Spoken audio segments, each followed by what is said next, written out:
নারীর নেশায় আছে কেউ, ক্ষমতার নেশায় আছে কেউ, হ্যাঁ, তারপরে টাকার নেশায় আছে, জাগার নেশায় আছে কেউ, রূপের নেশায় আছে। নেশা ছাড়া মানুষ আছে? একটা মানুষ দেখান তো। মানুষ নেশা ছাড়া নাই, শুধু নেশা ছাড়া থাকে আল্লাহর ওলি, আল্লাহর মুমিনগণ, আল্লাহর মুত্তাকিগণ, আল্লাহর রসুলগণ, আল্লাহর নবীগণ। এরা নেশাগ্রস্ত নয়, এরা মুক্ত।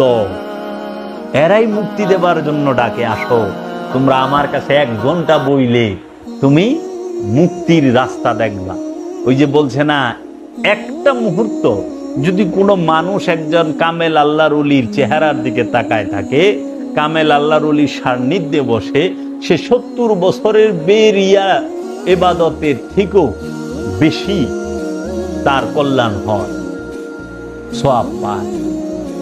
একটা মুহূর্ত। আল্লাহর হাবিব বলছে 1 ঘন্টা জ্ঞান অর্জন করা 70 বছরের বেরিয়া ইবাদত, মানে যে ইবাদত কবুল হইছে ওই ইবাদতের থেকেও উত্তম।